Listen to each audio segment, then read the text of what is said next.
Welcome to Toyota Time with Timmy the Toolman and Sean and special guest Jordan. And we are on location at Jordan's place. And why are we at Jordan's place? Well, Jordan wants to install some headers on his 99 4-banger 4x4 Toyota 4Runner. The reason why we're doing it at Jordan's place is because working on a nice cold engine, cold exhaust manifold, is much nicer than a hot one. So if Jordan drove his rig to my place, we'd be burning the shit out of our hands. And we don't want to do that. And we don't want to wait hours for the engine to cool off. So if the truck's been sitting all night long, it's nice and cold and easy to work on. And also Jordan prepped the vehicle by PB blasting the exhaust manifold nuts and bolts and the exhaust bolts. So it's going to ease the disassembly. Hopefully we're not going to have those kind of problems where we're going to be cursing and straining to get things undone. So I am now going to turn it over to Jordan, who's going to explain the job even further and what he's done in preparation. So let's give Jordan your attention. Jordan. So the reason we're doing this mod, one of the weak points of the 3RZ 4-cylinder is that the exhaust manifold, the stock cast iron exhaust manifolds tend to crack over time. So fortunately there is an OEM replacement that's actually a steel header. It came on some different year vehicles and stuff, but it bolts right up. So here it is. This is my art project. I bolted it to a piece of plywood with some old lower ball joint bolts actually, and painted it with some high temperature paint. So it'll be a direct drop in. There it is in all its glory. I don't think you have to paint it, but it's raw steel, and I figured after time it would rust, and it'd be a nice touch to just paint it. Okay. Yeah. Good tip. So the reason we're doing this mod is one of the weak points of the 3RZ 4-cylinder is that the cast iron manifolds eventually crack. So we're replacing it with an OEM Toyota header that came on some year vehicles. We could give you the part number, I'm not exactly sure what years it came on. This is the paint that I chose to use. VHT. It'll actually require some curing after it's installed. So here is the OEM cast iron manifold. This is what we're going to be replacing. It's held to the head with 6 nuts on studs, so we'll be removing those. There are 3 fasteners holding it to the exhaust pipe, and there's 2 fasteners here holding the EGR tube on. So what we will try to do is remove the EGR nuts and pull the studs out, and the same for the exhaust flange. So that way, once we undo these, the manifold will be free to just come straight back and come out.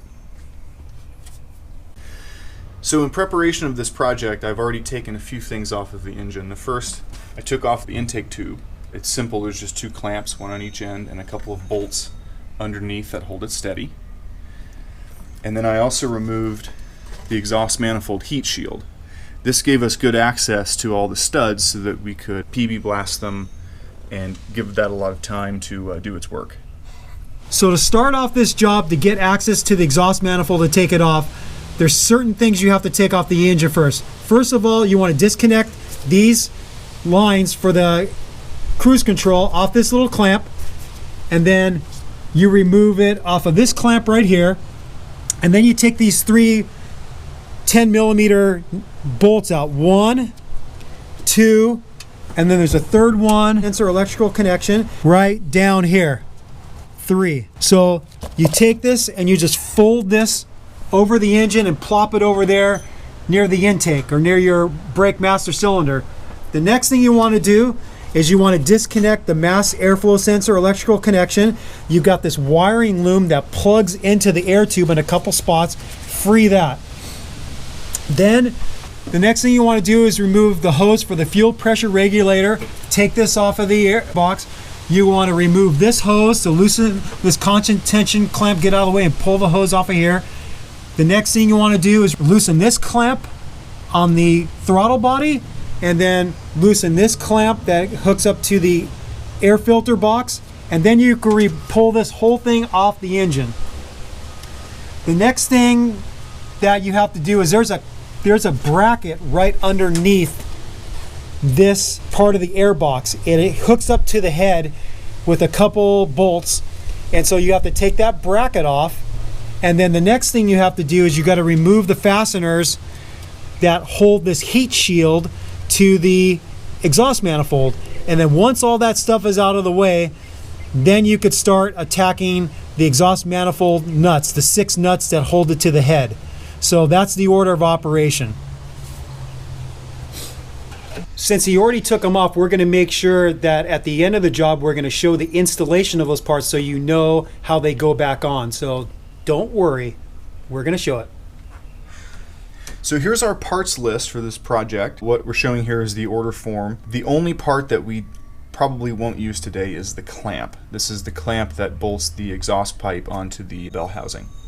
So these 6 nuts here are the main nuts that clamp the new header onto the head of the engine, and we're going to replace them because the old ones are probably rusty. These are the gaskets that go between the new header and the exhaust pipe flange, and these are new studs and nuts for that same spot. And then this is the EGR gasket for the EGR pipe, and then the studs and nuts for the EGR pipe. Then this is the gasket for the header. It's the same as the one that would go on the exhaust manifold. And then this is the heat shield that would go on top of the header. It's not the same as the cast iron one, it's slightly different, so it's a different part. And then these are the bolts and nuts that hold this guy onto the header. Now, I couldn't actually find the OEM nuts, so these are just exhaust nuts from a Honda or something, but they'll work fine. So I found all these parts just by scouring the parts diagrams and picking out piece by piece, but there's a member on T4R, Death Cougar, who actually offers a kit that has all of these parts and everything that you need. You can get it with and without, I think, the heat shield if you wanted to save some money. Now, Jordan sourced all these part numbers by looking at part schematics and doing a bunch of research. If you don't want to do it that way, there's a guy on toyotaforerunner.org. His screen name is Death Cougar. He's a good guy to plug, so we're plugging him. So if you want to just buy a pre-made kit with all these parts where you don't have to source them yourself, just go seek out Death Cougar on toyotaforerunner.org and he'll hook you up. You can also visit torfab.com, where they have the header kit with and without the heat shield.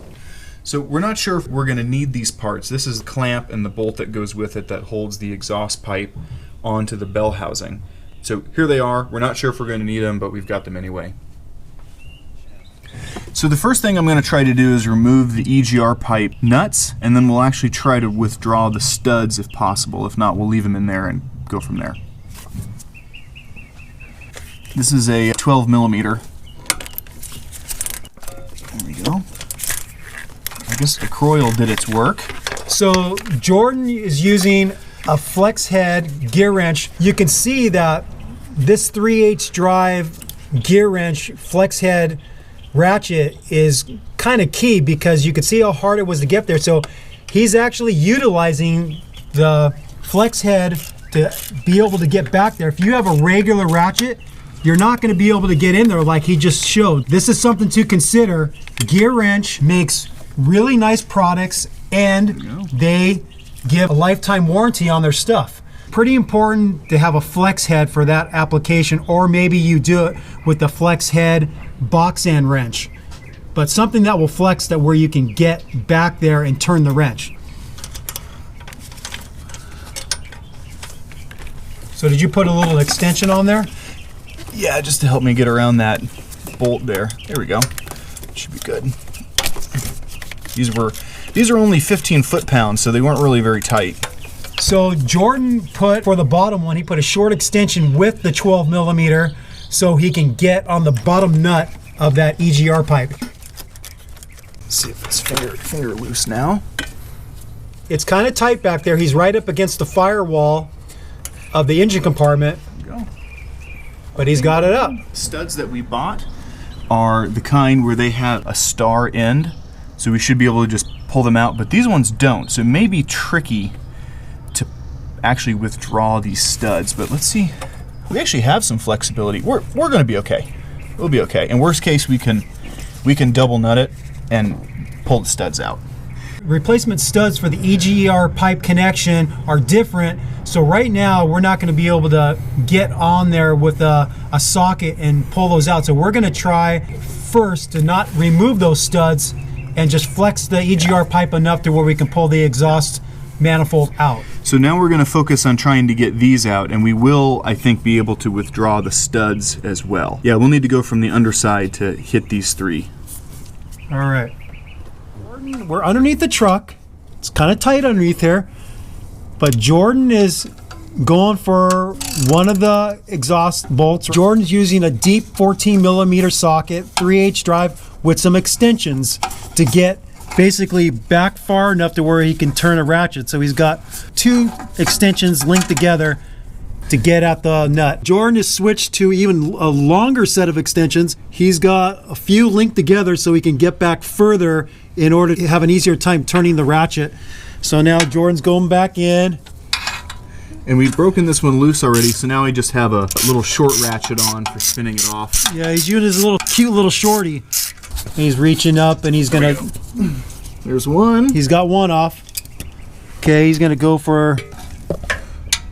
He's going for number 2 of 3. He's got that one broken loose. He's gonna spin that one out. Okay, he's got number 2 out. And then now, next one is on the left side of the pipe where my head's in the way. So, watch out, Tim. there we go. Oh, interesting. That one was loose? It was loose. Ah, the third one was loose. Maybe he had a little bit of an exhaust leak that he never knew about. Yeah, interesting. That thing was not tight at all. Oh, that one hit the camera. Oh man. I think the camera survived though. Good. These are also basic studs that do not have the star end, so we're not going to be able to withdraw those studs. These studs, they don't have a star socket end that you can just get a socket on there and spin the studs out. We're going to try to do it without removing the studs, but if we have to, then Jordan's got a technique of doing a double nut method. What we can do is drop this pipe. I think if we remove these, and then this thing ought to have enough flex to drop out of the way a couple inches. Let's just do that. I'll get a couple 17s and pull those off. So Jordan is going to remove the 2 bolts that hold the exhaust bracket to the bell housing, so maybe we can get a little bit of flex out of the exhaust pipe to get it out of the way so when we pull the exhaust manifold off. 17, these are 2 bell housing bolts that hold this bracket that supports the exhaust on. So rather than messing with this rusty thing, although maybe we want to try to take that off anyway, we're just going to pull these off for now.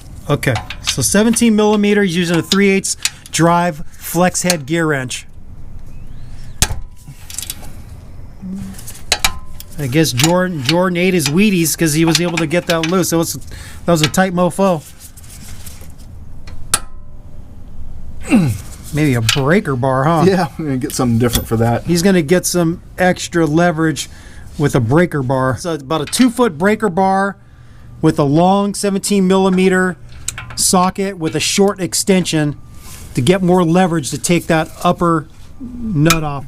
And he's got it loose. That's all he needed, just was a little extra mechanical advantage. There's one bolt out.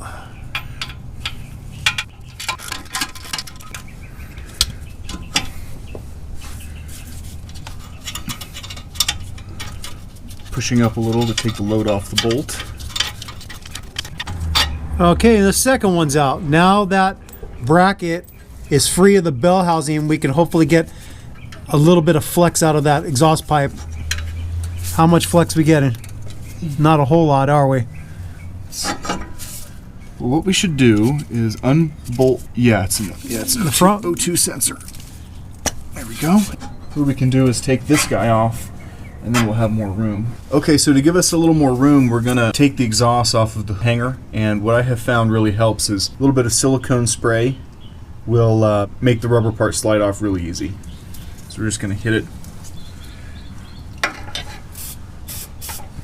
So this is just a rubber exhaust mount that has a stud that goes into the rubber mount to hold it in place, and it flexes as the vehicle's driving down the road. And he's just cranking on that thing to slide it over the stud to get it off. This is not a very good angle.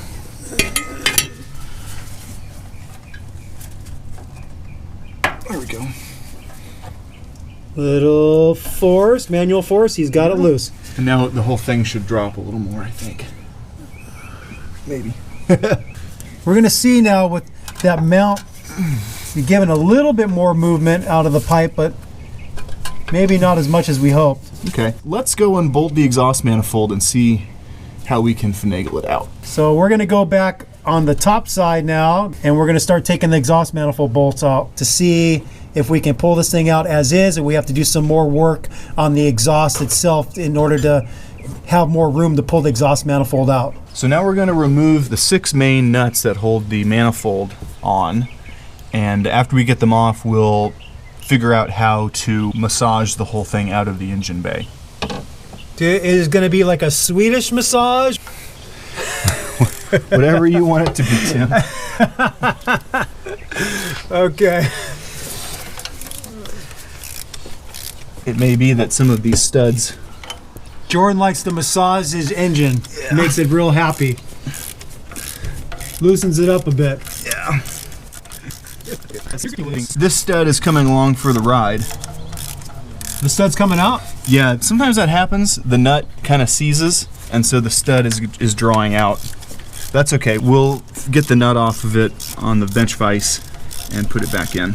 I did not buy any replacement studs, but I don't think we'll need to do that. So the whole thing came out. The whole stud that goes into the head came out rather than the nut coming off the stud. Yeah. What size fastener is that? 14. So they're 14 millimeter nuts. Is that nut coming off, or is the stud coming off with it? There, this one's cooperating. Okay, so that one is coming off. The nut's coming off. The whole stud isn't coming with it. Okay.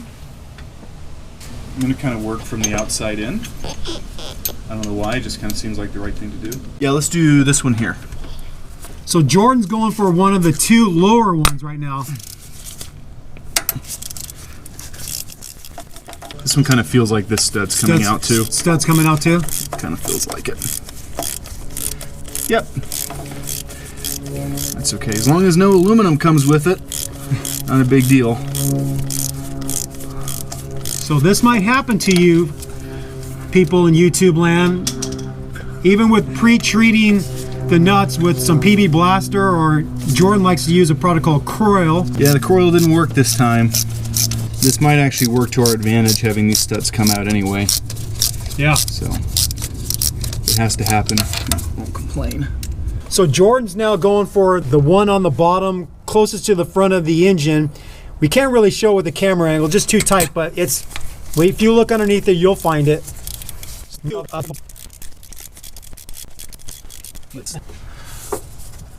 Stud might be coming with this one too. Get tired of swinging that long wrench. There we go. As you can see here, Jordan broke it free with a much longer 3/8 drive. Now he's using his little shorty one to have a little bit easier time getting it out of the way. And the stud came out with it again. So Jordan got the 2 outer ones on the top, the 2 lower ones. Now he's going for the 2 center ones. The nut came off on this one. Okay, no stud. And now he's going for the very last one. Yeah. All right. Okay. Originally, Jordan was thinking that it would be better not to remove these studs because the head is aluminum and it's probably better not to mess with pulling studs out if we don't have to. But what we found is that 3 of the 6 studs came out with the nut attached. Now that 3 of them are already out, we're thinking pulling these last 3 out will facilitate the easy removal of this exhaust manifold, because now we don't have to crank on the EGR pipe. With these out of the way, we can just pull it this way and then pull it off of the exhaust pipe studs, and it will come out easier. So Jordan is going to get a E10 star socket on here and just test it out and see how hard these last 3 are to remove. If they start coming out easily, he's going to remove it. If it's going to fight him, he's going to stop, thinking that it might be risky to damage the threads on the aluminum head. So Jordan's going to get in here and try it out. Okay, so Jordan is working on the very last one. He's supporting the weight of the exhaust manifold with one hand while he's wrenching with the other. As soon as this last stud comes out, we should be able to pull this thing out, maybe with a little bit of manipulation. Got a train in the background, huh? Yeah, Caltrain. Okay. He's gonna try to remove it. Yeah.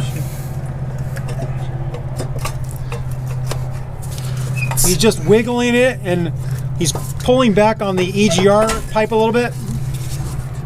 Just like downtown. Good job, Jordan. There it is. Now, one comment I'll make, this manifold is still good, but the typical place for it to crack is right there. So what will often happen on these 3RZs is the exhaust manifold will crack, there'll be a little bit of an exhaust tick, but then it'll get ignored. And it'll go on, and then it'll crack right in half. If you are going for removing the studs, you don't want the weight of this pulling on the stud as you're removing it. You want to support the weight, because as you get close to the end of the stud in the female threads on the head, the weight of that pulling down could mess up the last threads on that head, and you don't want to do that. So that's why you want to support the weight a little bit to where you're not putting any weight on those studs as you're removing them. Actually, it worked out good that we removed the studs, because this enabled us to be able to remove this much easier than trying to have to crank on this a lot more in the EGR pipe and the exhaust pipe. The studs out of the way allowed us to pull it out much easier. So here's a bird's eye view looking in through the exhaust manifold holes on the head. Maybe you can see the exhaust valves. Maybe.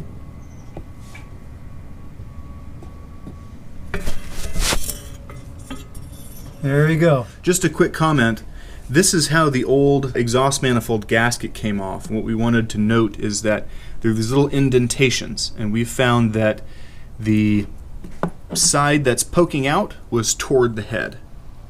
So we are going to reinstall it that way. So we'll put it on with the indentations with them poking towards the head. So remember, 3 of the studs stayed in the head, and we removed them by using an E10 star socket and pull it out. So now we've got to get this nut that's locked onto the stud off. So we've got it clamped into a regular old vise, and Jordan's going to get on here with the E10 socket and try to break it loose. And because we want the nut to come out, we're actually going to be on the tightening mode to try to drive this stud inward. Yeah, so it's going out without too much of a fight. So we'll get that part way until we kind of run out of spline here.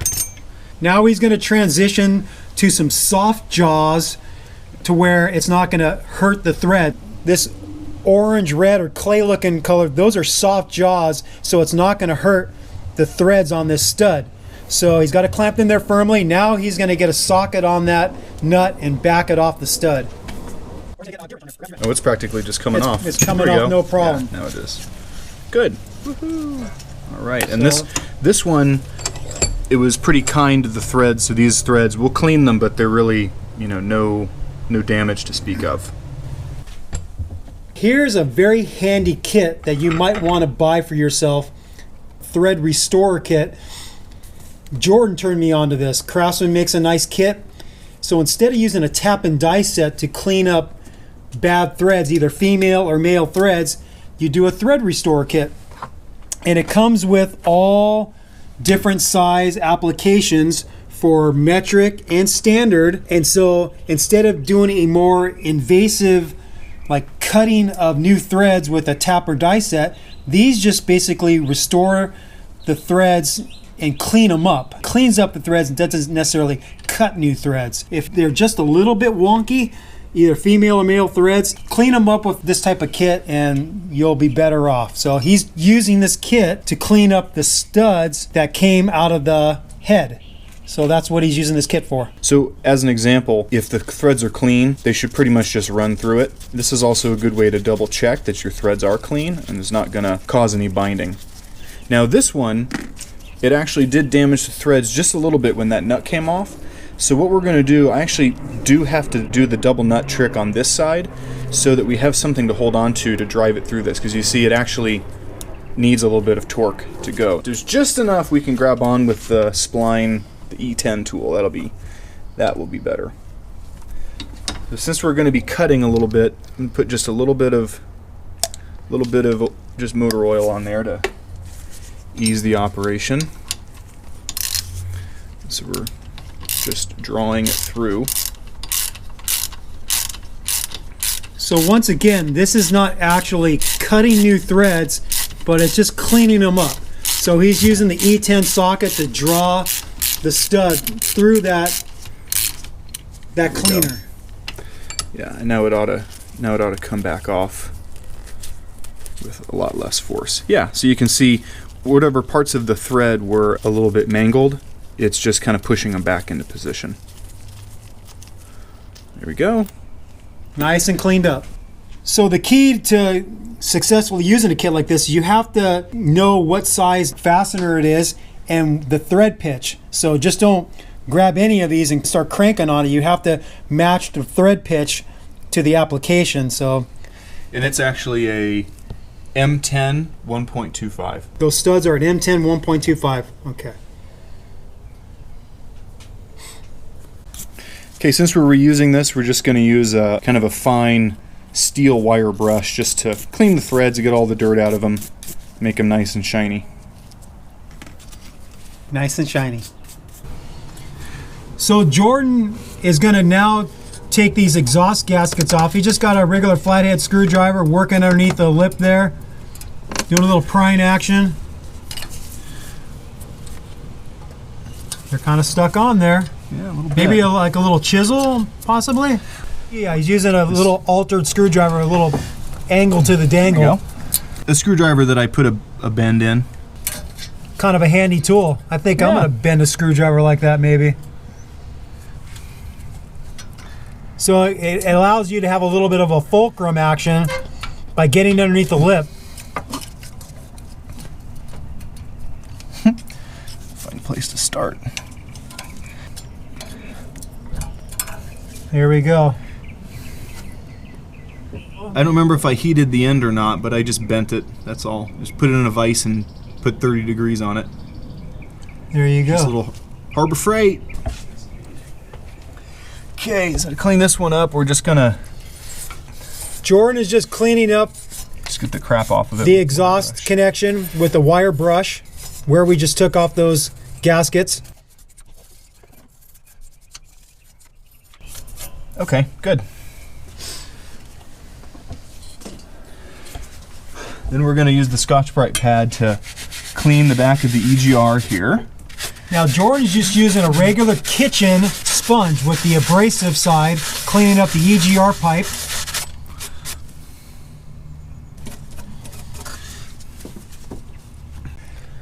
He put a little rubbing alcohol on the sponge to help get the crud off of the head. Because the head has basically it's a really smooth finish, so you don't want to scratch it. The gasket is like a multi-layer steel, and so it operates with really smooth mating surfaces. Don't get in here with sandpaper. Yeah. That's why he's using the kitchen sponge. So just like Jordan used the thread restore kit to clean up the threads on the male studs, he's decided that it's probably a good idea to also use the other type of restore for female threads, and he's going to run this thread restore through all the connections on the head itself to clean them up, so the reinstallation of the studs is going to be really smooth. So he's just going to run this through all 6 female threads on the head. And they ought to go in with very minimal force. So started by threading it in by hand, and these should go in with very minimal force. All we're doing is cleaning up the interior threads a little bit. If you meet significant resistance, something is wrong, because all the studs came out pretty easily. So if you meet a lot of resistance, maybe you got the thing cross-threaded, so stop what you're doing and make sure it goes in by hand first. And I like to put just a little bit of motor oil on them, and we'll clean off the threads between each go. Wire brush the crud off of it. Now we'll put a little bit of motor oil on the end. Now we're ready for the next one.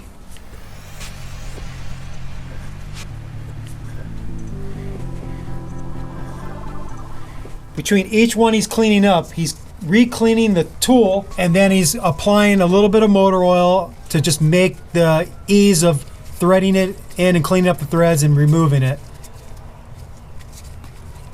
So that one didn't even need any help at all. Okay, so we've already installed 2 of the 6 studs, and I'm going to show you this one going in. So what I chose to do is to apply a little bit of motor oil to the threads. So this will go in. What I'm going to do is torque it to 8 foot-pounds. Disclaimer, I made that value up.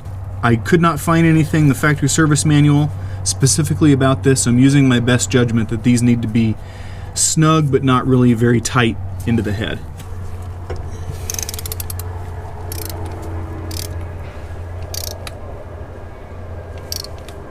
Eight foot-pounds. Just clean up a little bit of oil. These studs have to be in there snug but not overly tight, so he just chose a torque spec that he felt was a good number, snug but not super tight, and he prepped it with a little bit of motor oil on the threads. And you notice it went in almost the whole way by hand, which is good. This one maybe feels a little tighter. Yeah, it'll almost go in the whole way by hand. If it fights you, then there's something wrong.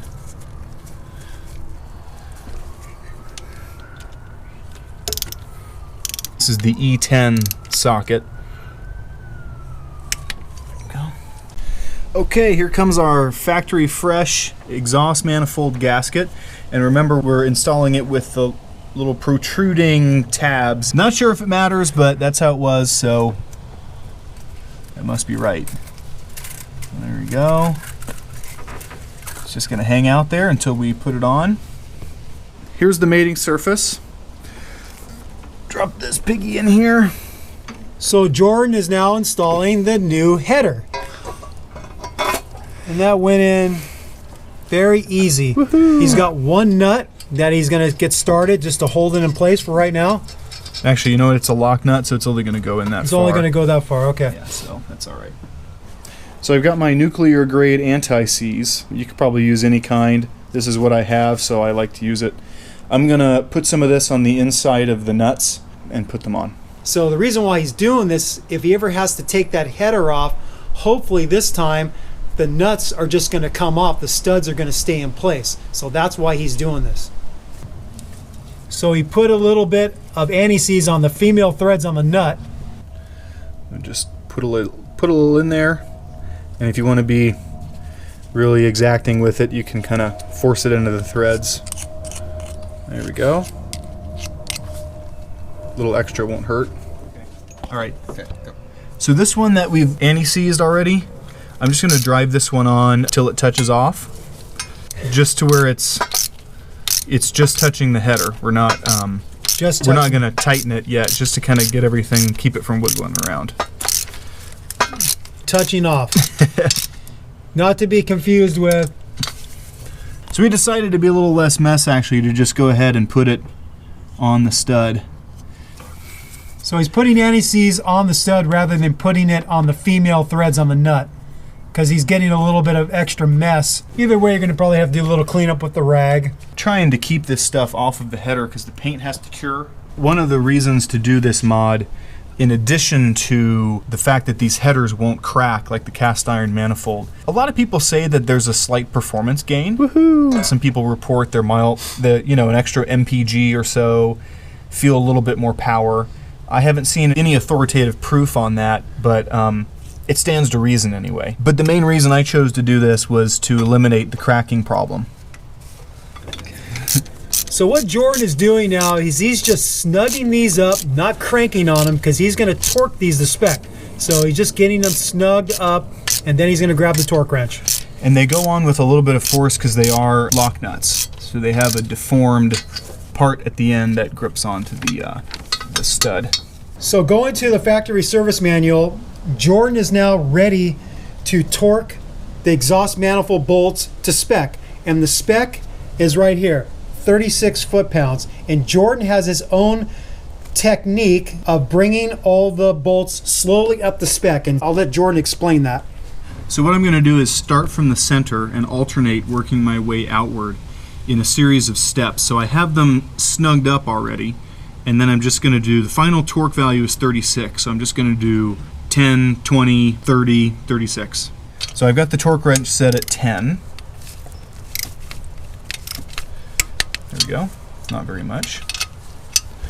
What Jordan is saying he's going to do is he's bringing them all the exhaust manifold nuts first to 10 foot-pounds, then he's going to graduate up to 20 foot-pounds, and then he's going to go to 30 foot-pounds, and then finally to the spec of 36 foot-pounds. He's going to basically do it in a gradual fashion. Yep. So we got them all up to 10, so now we're going to move up to 20. He's doing the inner ones first, and the ones in the middle, and then he's going to go for the ones on the outside. And alternating. And alternating, yep. Oop, get another extension for that. So we had to move up to a 1/2 inch torque wrench to get values above 25, so now we're at 30. Okay, so now we're on the final value of 36. There we go. It only went a little further.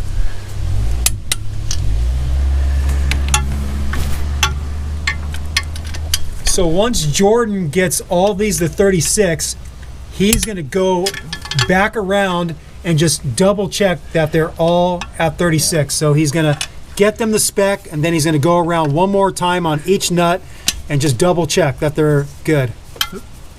So we just finished torquing the nuts, the manifold studs. So we went in a few steps going around. We went from hand snug to 10 foot-pounds, 20, 30, and the final value of 36. What we're going to do is slip the gasket in place and then drive the studs in. We left the studs out so that the manifold would go into the engine bay more easily. So we'll thread the studs in. It's just an E7 socket. Then we'll put the nuts on and clamp it all together.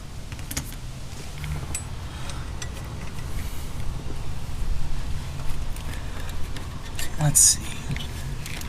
No, just put it in and let it rotate through. That'll work.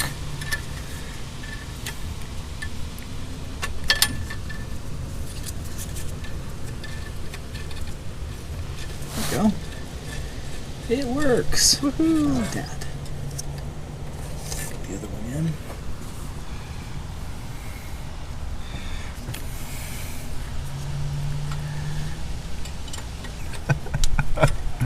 We have these things threaded in by hand, but we're going to try to torque them a little bit. So there's not a lot of room here. We're going to try to torque them with this little E7 on a 1/4 inch. So to install the studs, I just used a fine-toothed ratchet, and with a little creativity I was able to get it in there and drive the studs in. These studs that go into the EGR port. Now I've started the nuts on the top and the bottom, and so what I'm going to use is just a flex head ratchet and gear wrench to draw them up.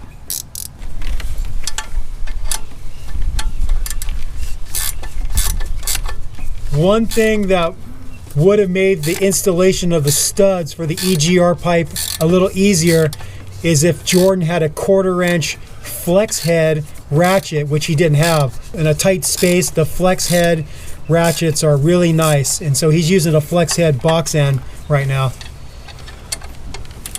The torque spec on these two nuts are 15 foot-pounds. There's just no way to get a torque wrench in here, so we're just going to go by feel. 15 foot-pounds is not really a lot of force, so we'll just kind of go by feel here.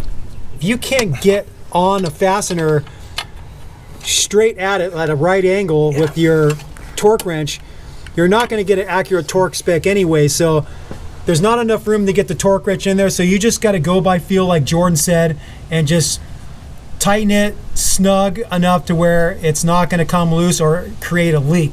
Now that we have the manifold bolted to the head, we've got the EGR port bolted up. Now we're going to focus on the exhaust flange. Home on the flange. These are the exhaust donuts. They're some kind of steel with like a ceramic, I think, that crushes. So you can see down in here, we're going to slip them over these two collector pipes. So one thing to consider, if it was a little bit tighter to get in there, maybe better to get the exhaust donuts onto the exhaust pipe first, or the exhaust flange first, and then get the exhaust manifold in. But yep, Jordan spotted that there's plenty of room, so we just kept on with the insulation. Put them on before you put the manifold in place. Yes, that would definitely be preferred. We have enough room, but you know, not necessarily will you. Okay, here's one.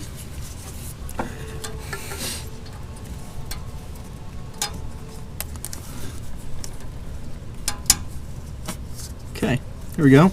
So now what we're going to have to do, because we do not have the studs in place yet, is we'll have to kind of pull the exhaust pipe up into place and hold it there while we drive the studs in from below. So pull it up there, Sean. The donut should go find a home in there. And then whoop, whoop, whoop, whoop. So right now Jordan is getting the bolts that hold the exhaust clamp to the bell housing. Since we have 3 people, Sean's holding it up from above to make it easier for Jordan to get the bolt started. If you're by yourself, then you just have to hold up the exhaust with one hand while getting the bolt started with the other. There we go.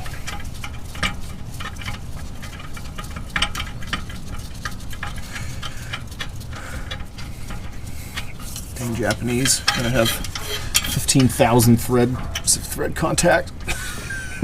So the reasoning why we're getting this thing, the clamp back connected to the bell housing, is now the exhaust flange will be close to being mated up perfectly with the header, and so it'll be easier to get those 3 studs in. So that's why we're doing this first. Jordan is just gonna get the bolt most of the way in, but keep it loose so we have a little bit of manipulation available to get the studs in up above.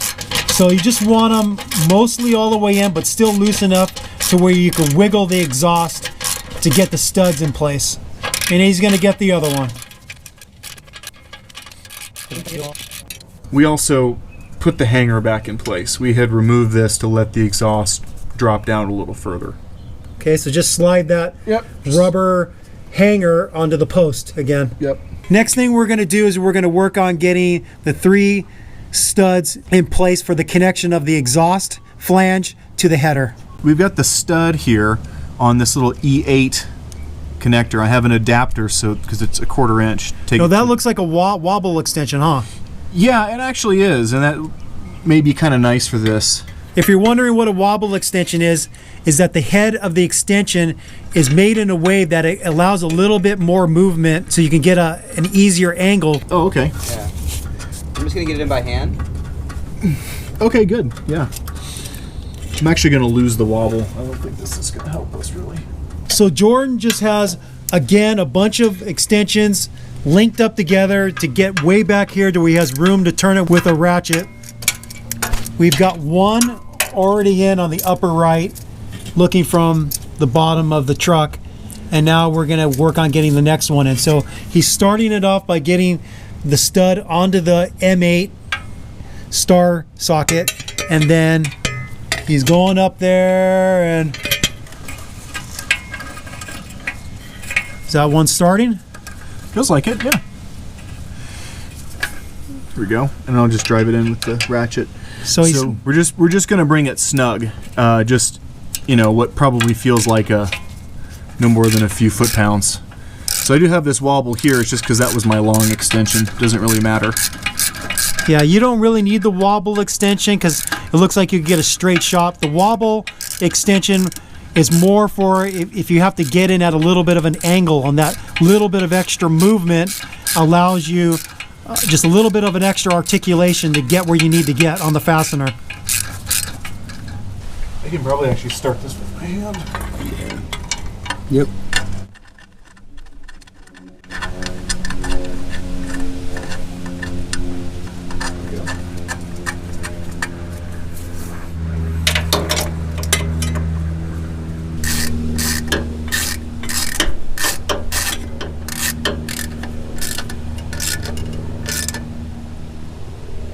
go.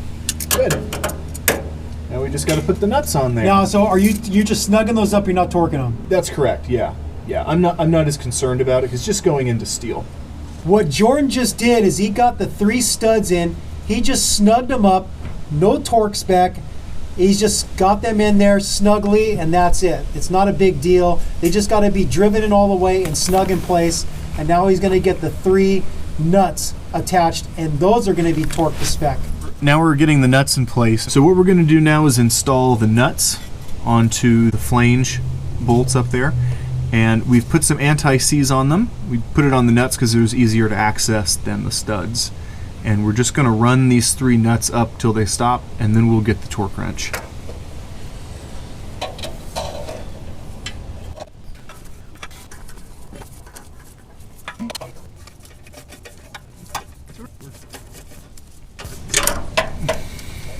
Okay, there's 2. Now he's got 1 more to do. So now I'm going to just kind of alternate snugging them up so that we crush those gaskets evenly. So we're still not torquing anything. He's just snugging them up evenly right now. Okay, good. Next step is Jordan's going to break out the torque wrench and torque them to spec.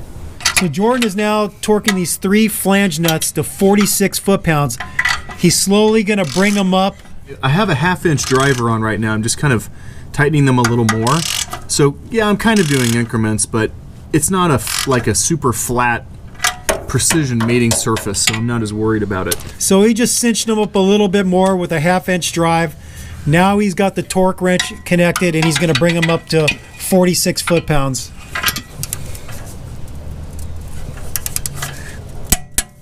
Okay, there's 1, 46 foot-pounds.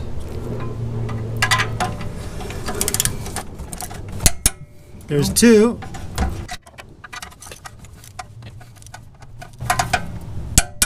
There's 3. Just gonna double check the first one just to make sure.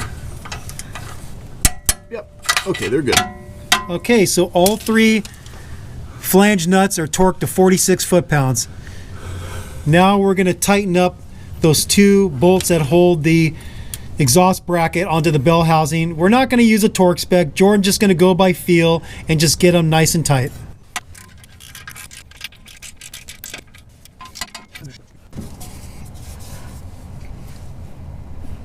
Okay, and then can't forget to plug the O2 sensor back in. Plug the connection for the front O2 sensor back in.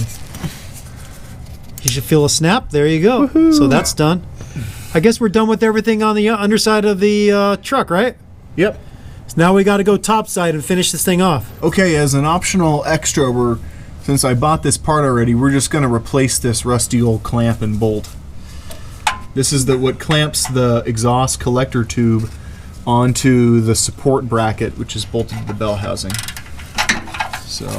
So this is optional, but if you decided to buy the clamp, then why not replace it? Go ahead. Well, amazingly, it's coming apart. Yeah, it looked like it was going to probably fight him, but it's coming off no problem, which is nice. So he's just going to spin that thing out. So now that the clamp is loose, it actually fell off, and now he's able to get on there easier with the ratchet, and the ratcheting is going to go much faster. So now he's spreading the clamp apart so he can get it off the pipe.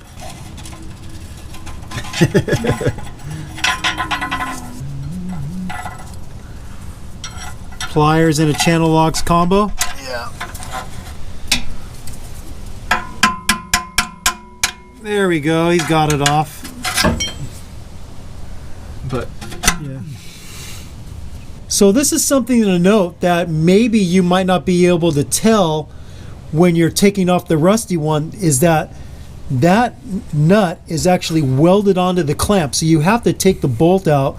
You couldn't actually attack the nut. You have to loosen the bolt because the nut is welded on there. It ain't going anywhere. Yeah. And actually, let's see. Nope, I actually do have that backwards. How it were.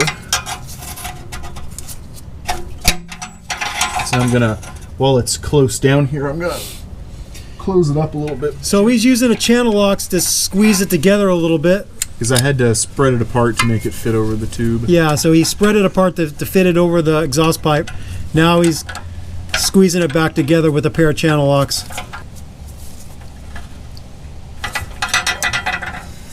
Get it started down here. Slopped a little anti-seize on the threads. Get these.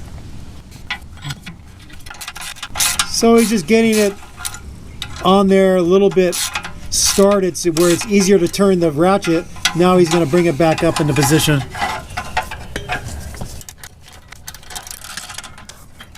Okay, good. Woohoo. So Jordan just went by feel. It's got to be snug, but not like totally cranked. Basically, what you don't want to do is actually bend your exhaust pipe. You just want the clamp to be snugly on there to where it holds it steady. Sick mods in heaven.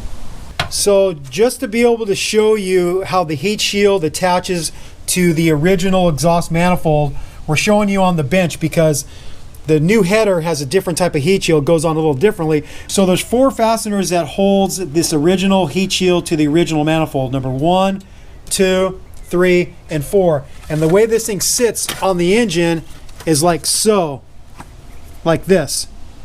So you'll have to get in there and remove those 4, pull this off first, and then you work on getting your nuts off to take the old exhaust manifold off.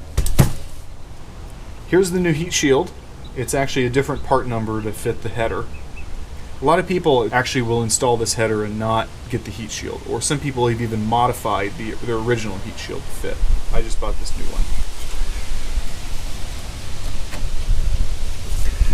So it slips onto these 2 studs, and then there's also a couple of bolts that we'll put on there. And I'm also going to anti-seize these fasteners. 4 foot-pounds, it's not very much. So Jordan's just getting the 2 nuts onto the studs, and then he's going to get the 2 bolts in. He put a little anti-seize on the threads of the nuts and on the threads of the bolts. So if you ever have to take this heat shield off again, it's going to just make it a lot easier to get off. So Jordan is torquing these to 4 foot-pounds. Not a whole lot. Not a whole lot. Just kind of sitting there. Jeez, that's like nothing. Yeah.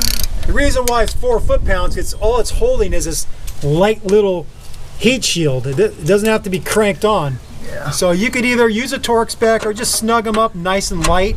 Yeah. No big deal. Okay, this is the little bracket that supports the air tube, and we removed it just to get to easier access to the manifolds. So now we're at the point in the video where we're kind of going backwards because he already removed this stuff before we started the video to be able to get at the exhaust manifold nuts to pre-treat them with some PB Blaster, or the product he uses called Croil. So now you're seeing what he already took off the engine, so you know how to take the stuff off to begin the job. Torquing it or no? Nah. Okay, whatever. So Jordan is not torquing this bracket, he's just getting them nice and tight. Okay. Note that there's a couple of studs, and those will seat here after we get the tube in place.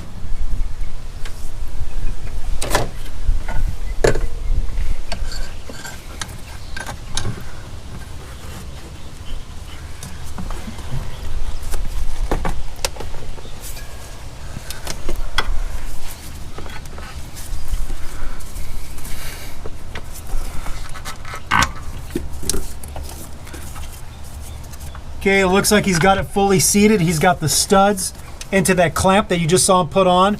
And then he's got hose clamps for this connection to the throttle body.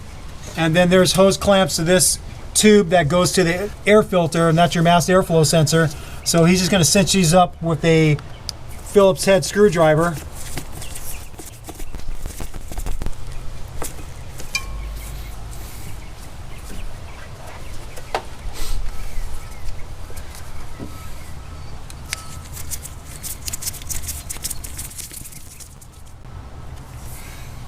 So there's a couple of nuts that go on.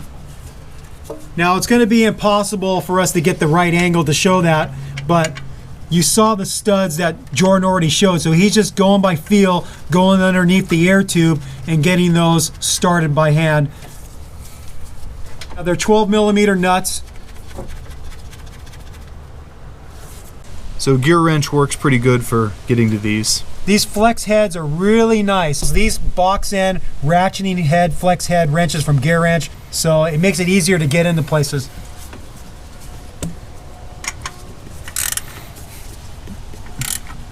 Okay, they're not real tight. He just did those nice and snug. Okay, there's a couple of air tubes. There's one air tube over here. And that just has a constant tension clamp, right? Yeah. So you're just using the regular style pliers. Get that back on where it was before. And then there's your fuel pressure regulator has a little vacuum hose. Goes right there. This little guy. That's the fuel pressure regulator. Now we're going to put this on, and it has 3 10 millimeter bolts.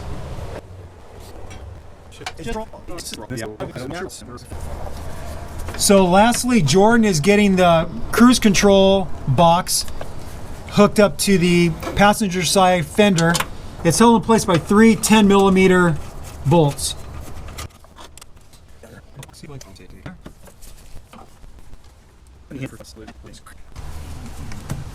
There's these 2 little metal pieces that fit between this bracket, and then they both go onto this little spring-a-ling bracket. Spring-a-ling doohickey. Yeah. Never really been happy with how these things lay, but you know, whatever, that's how it is. And then here's the cruise control plug. And then here is the MAF sensor wiring. So it kind of plugs in with these little clippity doodahs onto the rubber part. That's a new one, a clippity doodah. Yeah. Mass airflow sensor, electrical connection, and wiring connections. Yep. And there's actually a little one back here, and the little original zip tie kind of exploded, so I may just leave it how it is, or I could zip tie it onto that bracket. Alrighty, so we're done with this job. We just showed you how to put a header on a 3RZ Toyota 4-cylinder engine, either on your Toyota 4Runner or your Toyota Tacoma. To finalize this job, because Jordan chose to spray paint a special type of paint onto the header, he's going to describe the curing process. So I chose to paint the header with this ceramic high temperature paint. There's a primer and then the final coat. And on the back of the can there's some directions for how you have to cure it. And if you're curing on the engine like we're going to do here, there's some specific steps where you basically do some slowly bring up the temperature. You would idle the engine for 10 minutes and then let it cool a certain amount of time. So the final step for us, because we chose to paint the header, is to follow the manufacturer's directions to cure the paint properly. So, this was another successful repair for Toyota Time with Timmy the Toolman and Sean and special guest Jordan. We want to thank Jordan for letting us come to his beautiful home to film this job so you as the viewer can benefit from this work. We thank you for subscribing if you subscribe, and if you're not subscribing, subscribe. You'll learn something. Maybe, maybe not. All right, so sayonara, adios, hasta luego, whatever. Say goodbye, Jordan. Bye. Bye. Say goodbye.